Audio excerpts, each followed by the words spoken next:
City of Charleston Councilman James Lewis has been on City Council for the past 20 years, and this fall, he's up for re-election and has opposition. I speak exclusively with him for a special edition of Quintin's Closeness. Councilman Lewis, it is so good to see you. It's good to be here, brother. Yes, sir. Yes, Let me recreate the scene. It was on Wednesday morning in downtown Charleston. The scene was Mother Emanuel. And as you know, a lot of dignitaries came out for the ceremony and unveiling of the Mother Emanuel Way Memorial District. Can you take me back to that day and tell me what memories play back in your mind? Well, on June the 17th, probably around 9:30, I received a call from a friend of mine that there was a shooting on Calhoun Street, and it said Emmanuel Church. Right. I immediately called Councilman Mitchell because it's the district. Right. When we went down there, and the scene was very chaotic. We had no idea exactly what was going on. At the church, we knew there was a shooting, and finally we got the word of what really had happened, that it was very chaotic, and the entire night, I was down probably till 3 or 4 o'clock the next morning. Wow. Or probably longer than that. I was there when the FBI came, Right. SLED came, Right. the work really began. I came home that night and probably got about 2 or 3 hours sleep, and 7 o'clock the next morning, I was right back down there. Because they had a press conference and everything. Working with them on the investigations and seeing what was going on. Yeah.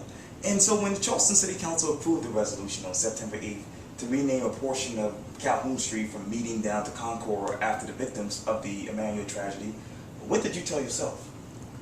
I say it was a great idea. We had a tragedy, and it's something that we want to remember, the citizens of this city to remember, something that we can explain to our future grands and great-grands in the future, to let them know that such tragedy just happened in Charleston. We all pulled together, and we, as families and friends and community leaders, we worked through it. Speaking of, passing resolutions and, dealing with issues in Charleston, as you know, the Charleston City Council is dealing with an ongoing battle with the Longball Park. I know some of the city members, council members, are actually against it, some are for it. As we sit here right now, where do you stand? The Longball Park has been a hot issue in my mind for years. Okay. When we moved all those folks out of Shoreview back there, there was some development agreements made, but for some apparent reason, it was never put in writing. Wow. About Longball Park, about the placement of affordable housing. They changed the site 2 or 3 different times. Yes. About the amount of affordable housing, the prices they quote that they were going to pay to have the housing built, which would have been at that particular time $100 a square foot, turned out to be $125 a square foot. So this has been one of the worst mess I've seen the city make in its history since I've been a member of City Council. And I think the park should be turned into a public park, that the public could have use of it, because people were using it for years as a public park.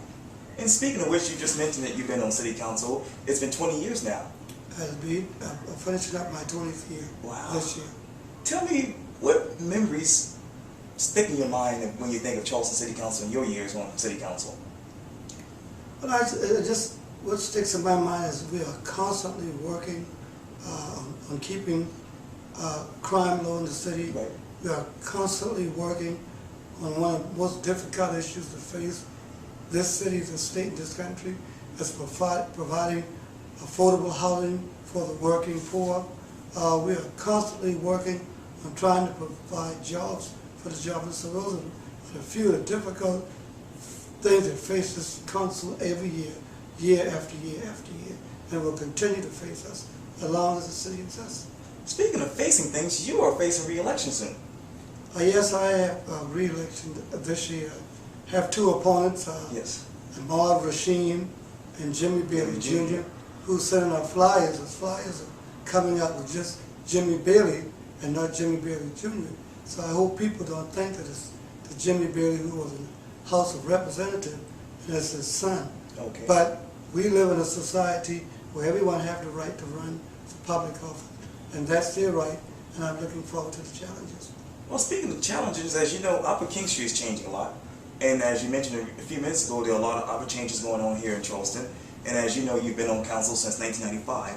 When you look at District 3, what you represent right now, from 1995 to right now, what is the biggest difference in your mind?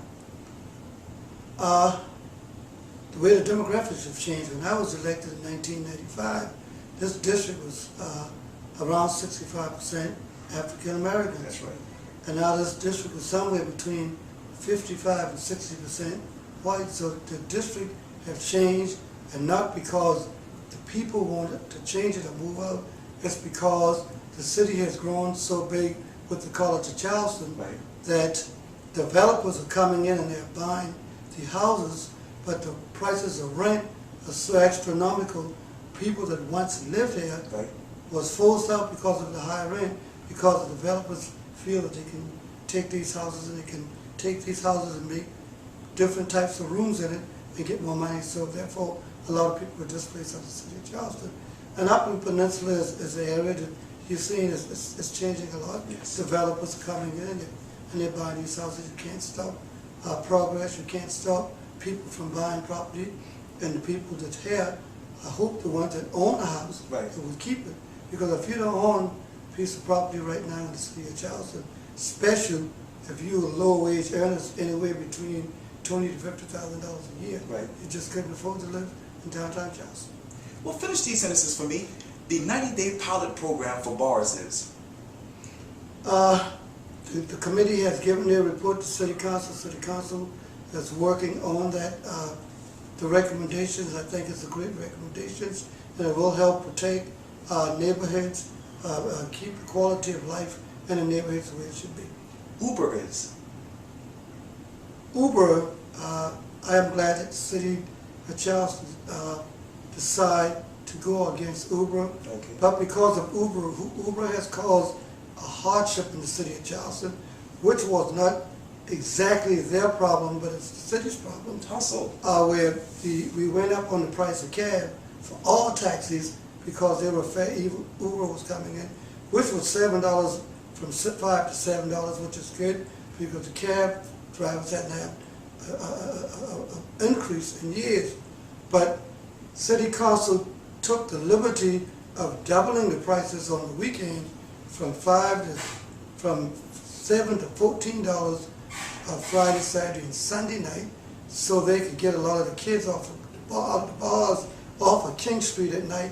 And I think it was very unfair to those working in the hotel and motel industry and restaurants. And I think it was very service to the workers, and we're only two of us voted against that. Other than that, I don't think Uber would not serve the population that we would serve the working poor. The panhandling ordinance will be? Well, the way I read the panhandling ordinance, it is to protect those that are in traffic, that are walking in the streets and the lanes of traffic. But as far as the persons that are just standing on the street or standing on the corner begging for a quarter or a dollar, we can't stop that because the United States Supreme Court said earlier during the summer that it was unconstitutional. But we passed this other ordinance to protect the public, to protect those that are driving, and to protect those that are going in the lanes of traffic begging for money. It's a public safety issue. The removal of the Confederate flag was? I think it was a great idea. I'm just sorry it took so long, and I hope it helped bring the citizens of this city and of this state together more closely to work together for the common goods of all. Piggly Wiggly really being sold a Bible was? It was a shock to a certain extent. I felt that something was coming. That's why I retired a little over a year before they sold out. But sometime you turn your businesses over to your younger generation, and some of them just couldn't handle it. And that's what happened in the Piggly Wiggly's case. When Mr. Newton retired, they turned it over to the younger generation, and they just didn't have the experience to keep this company running and to give the customer service. So therefore, they just went into the hole. And a lot of people that were working for them suffered in the event of that. Oh yeah. Herbert Fielding was? Herbert Fielding was a legend. He was a great leader. He was a man that you could talk to. He was one that worked hard. I remember back in my younger days, we would meet 4 o'clock, 5 o'clock in the morning back at a funeral home, getting ready to go out and do canvassing for different persons that running for political office, specifically in the Democratic Party. He worked hard throughout the years to make sure that the citizens of this country, this state, and this city was well represented, and that we would get some of the right people in Columbia. Besides politics, James Lewis is? I'm a family man. I just love people. Yes. I love God. I serve in my church. Yes. As a vestry person, I serve as a lay reader. I assist the pastor on Sunday morning. But I am a person. I've been elected to serve people, and that's what I do. I serve people. I often tell people, if you call me, I can guarantee you, if you call me, I will return your call. Very seldom I don't return a call in the run of 24 hours. Because I feel if it's important enough for you to call me, I should return your call. And that's why I continue to run. I run to serve. You mentioned family earlier. As you know, you had a very, really bad year for you and your family. How are you holding up right now? Yeah, last year I lost my sister in June to cancer, and I lost my son in September to cancer. It is very difficult, but being a Christian person with faith in God, right. God is continuing to take me through, and my family through each day. My son was dead about a year now, on the first Sunday this month. Goodness. So, James Lewis, if you're re-elected again, you will do what? I will continue to serve the people of the city. I will continue to be a voice for those that don't have a voice in city government.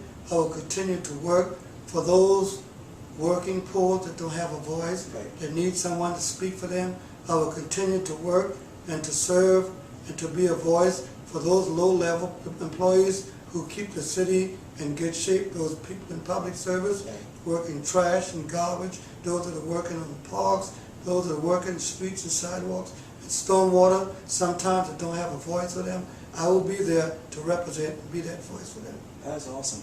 Well, Councilman James Lewis, this was so great. Thank you for your time. But thank you very much, Brother Clinton, and I look forward to talking to you in the future, and I look forward to serving the people of this district for another 4 years. Well, they'll appreciate that. Thank you. Thank you.